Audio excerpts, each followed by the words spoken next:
ఈరోజు అన్ని తెలుగు దినపత్రికల్లో కూడా జైహో బీసీ అంటూ ఆంధ్రప్రదేశ్ క్యాబినెట్లో ఆమోదించి అసెంబ్లీ సాక్షిగా చంద్రబాబు నాయుడు గారు చేసిన ప్రకటనే హైలైట్ చేశారు.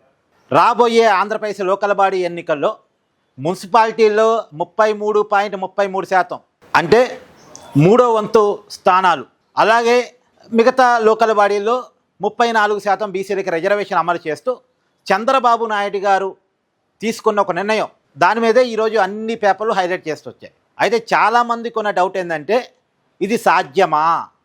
ఎందుకంటే కోర్టు తీర్పుల ప్రకారం కానీ మన రాజ్యాంగం ప్రకారం కానీ 50% మించి రిజర్వేషన్ ఉండడానికి వీల్లేదు.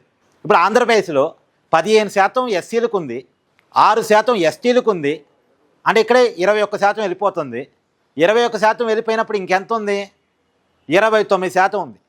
29% వరకు బీసీలకు ఇచ్చుకోవచ్చు. మరి 33%, 34% ఎలా సాధ్యం? ఇది చేయగలరు అసలు? ఎవరో ఒకరు కోర్టుకు వెళ్తారు.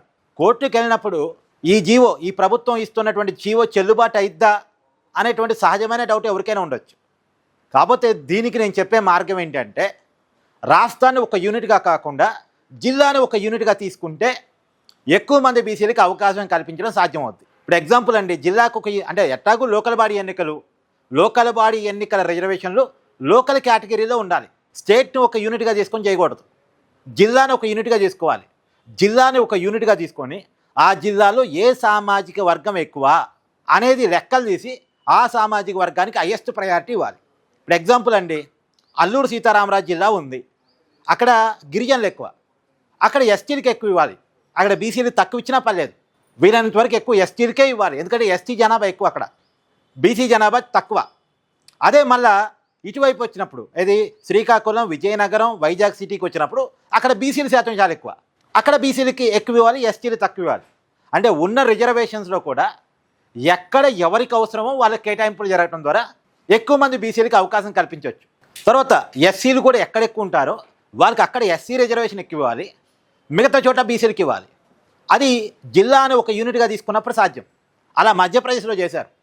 ఆ మధ్యప్రదేశ్లో చేసిన ఫార్ములాని ఆంధ్రప్రదేశ్లో కూడా అన్వయిస్తే వీలైనంత వరకు బీసీలకి అవకాశాలు కల్పించినట్టు అవుద్ది. పైగా నేనేమంటానంటే, బీసీల్లో కూడా, బీసీలు అంటే ఒక కులం కాదు, అనేక కులాల సముదాయం, బ్యాక్వర్డ్ క్యాస్టెస్. కాబట్టి బీసీల్లో కూడా ఎంబీసీలు ఉంటారు.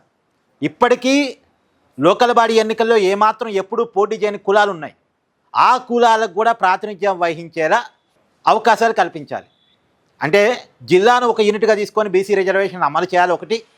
రెండోది, బీసీల్లో కూడా అన్ని కులాలకి సమాన ప్రాతినిధ్యం, అంటే అన్ని కులాలకి ప్రాతినిధ్యం వచ్చేలాగా ప్రయత్నం చేయాలి. ఎంబీసీలకు కూడా అవకాశాలు కావాలి. అంటే మోస్ట్ బ్యాక్వర్డ్ క్యాస్టెస్ ఎంబీసీలకు కూడా అవకాశాలు ఇవ్వాలి.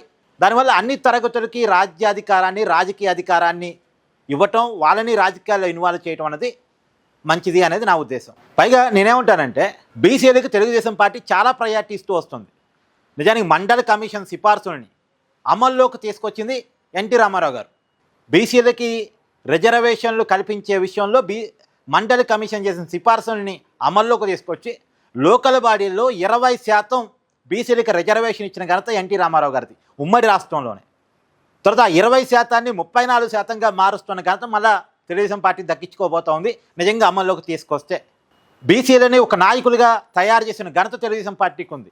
ఇప్పుడు చూడండి, ఉమ్మడి రాష్ట్రంలో ఒక దేవేంద్ర గౌడ్, ఒక తలసాని శ్రీనివాస్ యాదవ్, ఒక గంగుల కమరాకరు, ఒక ఎల్లు రమణ, తర్వాత ఆ ఎర్రవనాయుడు కుటుంబం, ఇప్పుడు అచ్చెన్నాయుడు, రామ్మోహన్ నాయుడు, తర్వాత అయ్యన్న పాత్రుడు, తర్వాత యనమల గారి కుటుంబం, తర్వాత కొల్లు రవీంద్ర గారు, వీళ్ళంతా తెలుగుదేశం పార్టీలోనే పుట్టి తెలుగుదేశం పార్టీలోనే ఎదిగిన బీసీ నాయకులు. వీళ్ళ బ్రాండింగ్ తెలుగుదేశం. వీళ్ళంతా కూడా సామాన్య కుటుంబాల నుంచి వచ్చి చిన్న స్థాయి నుంచి ఎదిగినటువంటి బీసీ నాయకులు. ఏదో వేరే వేరే పార్టీలో ఎదిగి తెలుగుదేశం పార్టీలోకి వచ్చి పదవులు సంపాదించిన వాళ్ళు కాదు. తెలుగుదేశం పార్టీలోనే పుట్టారు, తెలుగుదేశం పార్టీలోనే నాయకులయ్యారు, తెలుగుదేశం పార్టీలోనే ఒక బ్రాండ్ని సంపాదించుకున్నారు. వాళ్ళ బ్రాండ్ తెలుగుదేశం.